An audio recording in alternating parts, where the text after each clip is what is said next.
Washington. Cameron Limes has the story. Breonna Taylor has become a name heard around the United States for the last few months. On September 23rd, the grand jury announced the police involved in the shooting will not be charged with the death of Breonna Taylor. Protests sprung up across America, including Pullman, Washington. Hours after the verdict, Nathan Haskell created a social media post and created signs for the protest. Haskell says it feels off creating this protest. I know it's a very popular opinion that what happened to Breonna was unjust, that her murderers weren't held accountable. I just know that I, as a white guy, really shouldn't be the first person to come and try and explain it or demand solutions, because I'm not experienced in the sort of unjust things that happened to her. While Haskell was hesitant to begin protesting, the support that he received from Pullman community was surprisingly strong, even though they have very few numbers. Now, as you can hear, that has been happening all afternoon. While I've been here, 75% of cars have been honking in support of the three protesters. They said they know it's not a lot and that it's pretty small, but change has to start somewhere, and they're hoping that it ends with a larger change. But not all protesters are quite as hesitant as Haskell. Max Dinkelfielder was ready as soon as he heard the news about the verdict. And after that, the actions he wanted to take were obvious. Honestly, when we heard the results, it really just kind of motivated me and like a few other people like who we are associated with, just to like get out there and make sure our voices are heard and like just make sure that we want change to happen in our society. With Murrow News 8, I'm Cameron Limes. According to the spokesman reveal, health officials confirmed more than 100 new cases of coronavirus in Spokane County. The Spokane Regional Health District has confirmed more than 200 cases in the last 2 days. This makes the county's percent positivity rate 9.2%. This percentage is well above the state average. Health Officer Director Bob Lutz asked residents to continue practicing health guidelines, such as wearing face coverings and limiting social gatherings. The Pac-12 is making its return later this year. The Pac-12 will be resuming football, basketball, and winter sports seasons. The decision came from the Pac-12 CEO group in a Thursday vote. With the Pac-12 coming back, school bands will also be making a return. Derek Storm has the story. Since classes at WSU were moved online, the Cougar Marching Band has had to adjust. For members like bass drummer Chandler Phelps, the transition hasn't been easy. It's been pretty smooth, but it's also been pretty rough at the same time. The staff they're really making it easy for us, but also it's hard because, especially for people that don't know how to video edit or have the necessary equipment to make themselves sound good, like myself included. For other students, like cymbal section leader Joey McDonald, the transition to online band has been even harder. It's kind of awful. As being section leader in charge of just a group in general, you don't have that same connection, I guess, or just the ability to teach them what they're supposed to be playing or what's going on. Normally around this time of year, the Cougar Marching Band would be preparing halftime shows to play at Cougar football games. But because of the postponement of the football season, they'll be relegated to online Zoom lectures instead of wearing their uniforms. With future performances for the marching band still uncertain, drumline instructor and assistant director Brent Edwards is hopeful that band will provide an outlet for students in the meantime. We're really still trying to kind of make sure that people have opportunities to come and just find their therapy, whatever their version of therapy is at drumline. Coming up next, find out how other countries are aiding California in fighting their fires. And how colleges across the country are responding to the Breonna Taylor verdict when Murrow News 8 returns.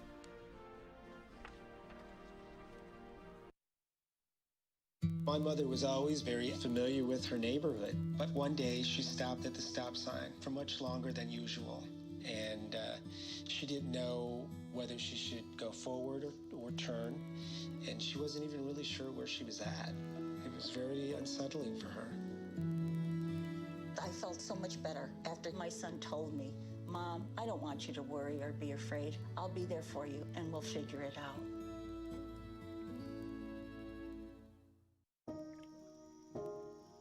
This is the story of a boy who didn't talk for a long time. The boy liked things to always be the same. Any changes would scare and upset him. The unknown was an unfriendly place. The boy was very sensitive to lights and sounds. So he built secret hiding places where they couldn't get in. The boy didn't like looking people in the eye. He wasn't trying to be mean, it just made him feel uncomfortable. Sometimes he would flap his arms again and again. One day, I found out I have something called autism. My family got me help. Slowly, I found my voice and learned all the ways I could live with it better. Early intervention can make a lifetime of difference. Learn the signs at autismspeaks.org. Me and my boy Matt had it good. He had catnip that was off the hook. But one day, he brings a girl home, and she's allergic to cats. Every sneeze was a nail in my coffin. Now I'm in a shelter. It's decent, but they don't even have Wi-Fi.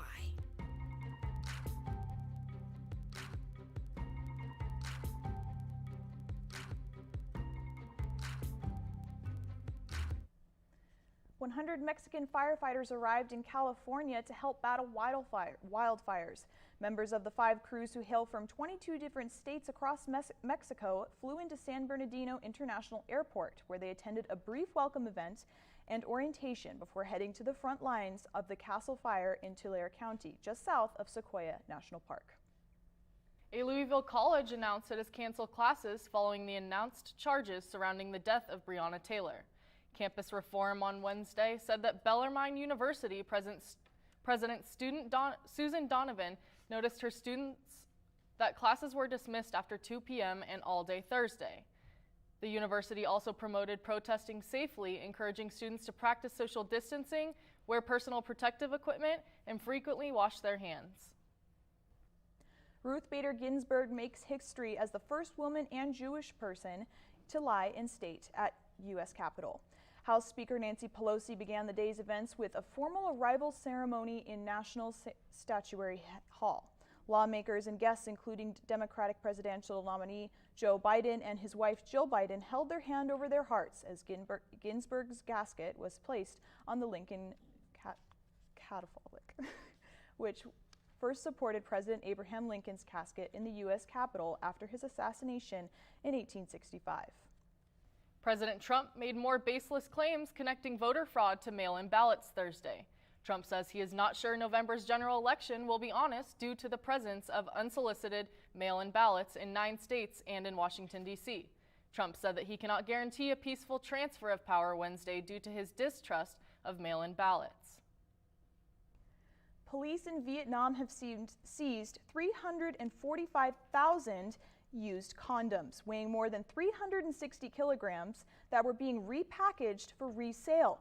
State-owned VTV released footage of the contraceptives scattered across the floor to be cleaned. A woman involved in the operation says that the contraceptives were boiled in water, then dried before being reshaped on a wooden rod, then repackaged for resale. The VTV reported that the operation nets 17 cents for every kilogram sold. Coming up, should we expect some slick roads? Alex Bibiano has the weather report coming up next.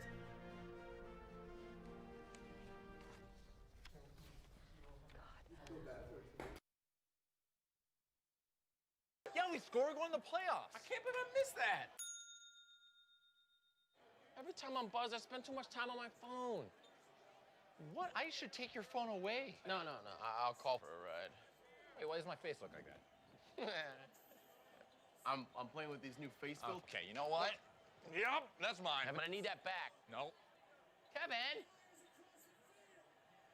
Jordan knows he shouldn't eat this entire bowl of nachos, but tonight he's earned that right, because a few hours ago in the middle of happy hour, he recognized a sign, not from the gods or a bolt of lightning, but from a double heart, a kissy face, and a fourth ha in ha ha ha.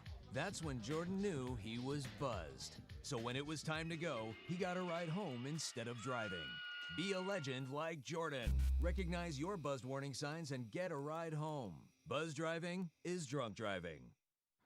Yo, Scott, Hey. I'm heading out, man. You want to ride? No, I got my car, but I actually really need to go to the bathroom. Oh, you know what? I was just in there. The line is like 10 people long. You know, I think I'll just...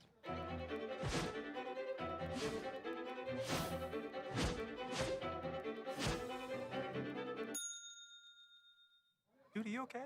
You wouldn't believe what I was just thinking. I am definitely buzzed. Yeah. I think I will take this, and I will take that ride home. Smart man. Did you see how that dog was looking at me? What do you think you're doing, Kevin? Was just gonna drive home. There are several warning signs present that you shouldn't be driving. Like hearing voices? Like your text-to-emoji ratio? Oh man, the selfies.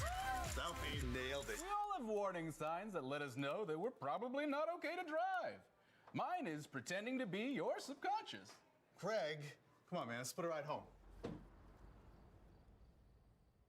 Welcome back to Murrow News 8. So Alex, what kind of weather can we be expecting over the next couple of days?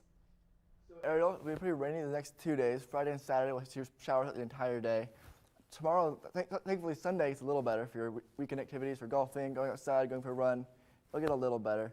Across the whole state map, we can see that, you can't see, but for the whole state, it can be pretty wet throughout the next day. It's about similar temperature, about 65 degrees throughout the whole state, 40-degree lows, kind of cold at night, but you should be okay in a light jacket, maybe a raincoat. We've got our 5-cast here. It'll show you a 5-day forecast. We have showers Friday, Saturday, but then throughout the week, it gets a lot sunnier. It gets medium lows, medium highs, nice solid moderate temperatures. Back to you guys. Thanks so much for that weather update, Alex. Coming up next, some updates on the NBA championship. And when we can expect college hoops to return. There was an old woman who lived in a shoe. She had so many children, she didn't know what to do.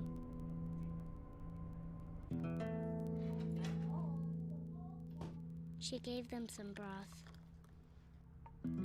without any bread and kissed them all soundly and put them to bed. Hunger is a story we can end. End it at feedingamerica.org.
So, I just moved in with his family, and it's embarrassing. The little one, he likes to go outside and crawl around in the giant litter box. I don't know what he's doing. I mean, I was born and I knew how to use the litter box. Look at that. That's disgusting. Oh, poop already. You're making me nervous. Oh, okay, I can't look at this anymore. I really hope he grows out of this, for his sake. Cougar football comes back this November. The Pac-12 CEO group repealing their August decision to postpone the conference season. They're allowing to open up play the weekend of November 6th, fielding a 7-game conference slate. WSU is expected to play UW, Cal, Stanford, Oregon State, and Oregon, along with 2 crossover opponents from the South Conference. And keep that RV in storage as the season has a no-fan policy. Expect the official schedule to be released this week. As for winter sports, the conference has approved the NCAA start date of November 25th.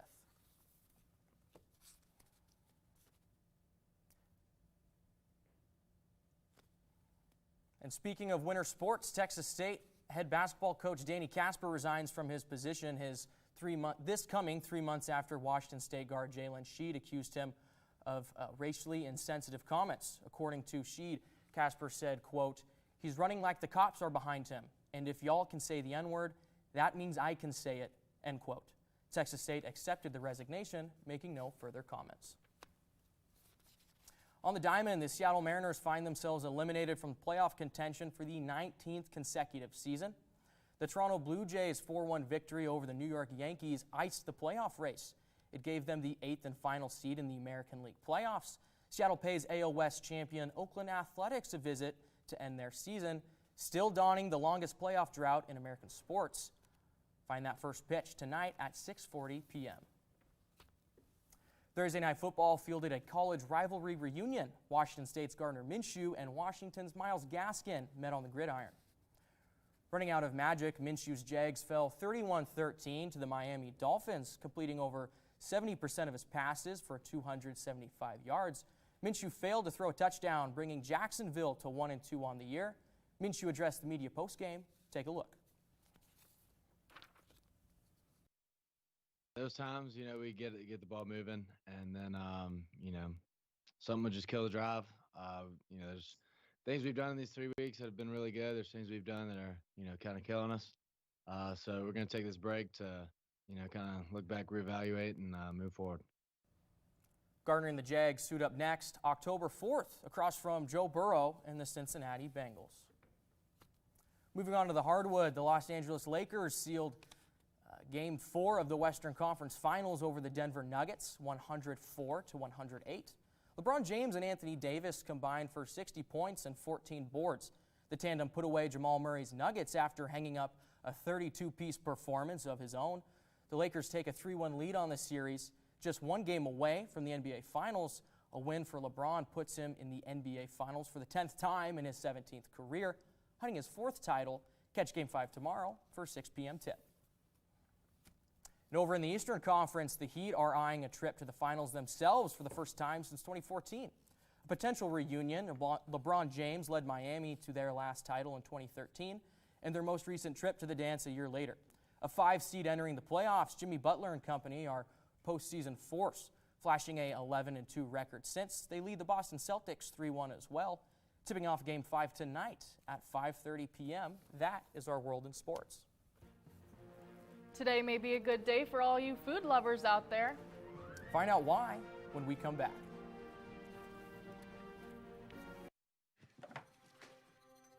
Days, months, Hey, I'm Jim from across the street. years, I'd like to give you this. a lifetime can rush by without realizing what we're missing.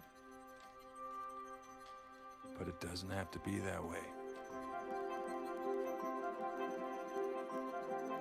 We have a choice to take action. Visit maketheconnection.net to find out more.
Can I tell you a cat joke? Just kidding. Why did the girl ask the mushroom to dance? Because he was a fun guy. What do you call a pig that knows karate? Pork chop. So how does a tissue dance? Put a little boogie on it.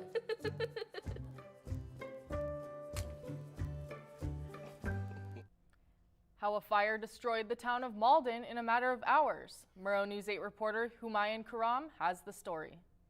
Fire trucks, firefighters, and farmers with water trucks, but the question is how a fire destroyed the town of Malden in a matter of hours. The fire started from an electrical wire. That was the day when they had the high winds, and so an electrical wire fell and hit some standing wheat that hadn't been harvested yet, and so that started.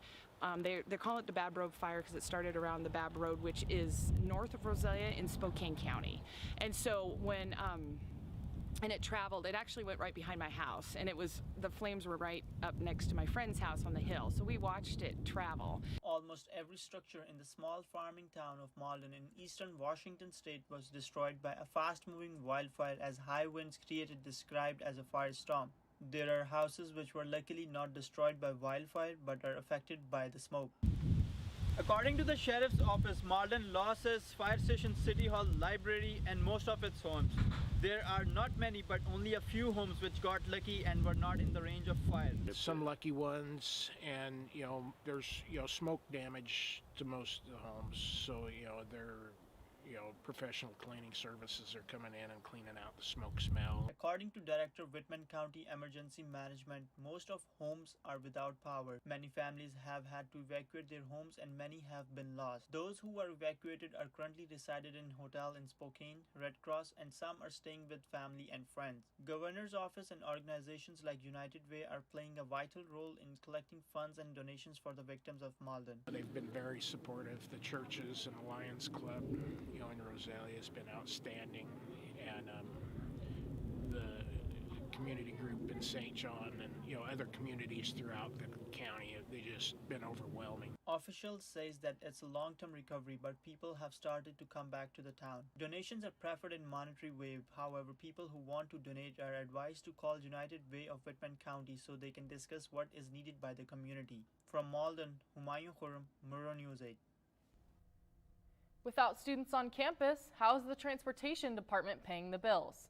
Alex Biviano has the story. Campus looks a lot different in 2020. With classes almost entirely online, a lot fewer people are coming to campus. One of the departments suffering the most from this change is the transportation department. With less cars on campus, they are receiving less income. Chris Boyan, associate director of the transportation department, says that the transportation department has been forced to look for new sources of income. The parking permit sales are down more than 50%. Actually, we're not writing a lot of tickets. The people who are parking on campus are doing the right things. Our revenue is coming from annual permits that we've sold. We've sold about half the annual permits that we normally have sold. And then the short-term parking is really something that we're trying to expand upon. So for staff, staff has realized that we can work from home quite a bit. I'm working from home right now. I go into the office a couple times a week. I know other staff are doing a lot the same thing. Faculty often are teaching from home, or they come in just to teach their class because they may get better internet at WSU through their office than they do their Zoom classes. So what's happening is that a lot of people, instead of buying that annual permit and parking on campus for 5 days a week, they just need to park on campus for 1 or 2 days a week. And so we've identified more areas where they can do that. Less students are driving to campus in fall 2020. While campus itself is a lot emptier, there are also financial reasons and personal reasons to not drive to campus. However, other transportation methods are also down, such as busing, Cougar bikes, and other ride-share services such as Vanpool. For Murrow News 8, I'm Alex Biviano. And today is National Quesadilla Day. Ariel, what's your go-to quesadilla? Well, Kylie, that's a great question. I'm going to say a cheese quesadilla is always good because you can always add more to it, and it's just nice and easy. How about you? I agree. I like to add chicken to mine sometimes, but any quesadilla is good. It's very, very good. That's awesome. Well, thanks for watching. If you have missed anything in this or any of our previous newscasts, you can always follow us on YouTube. More news can be found at nwpb.org/mn8, and you can follow us on Facebook and Twitter. Have a good evening.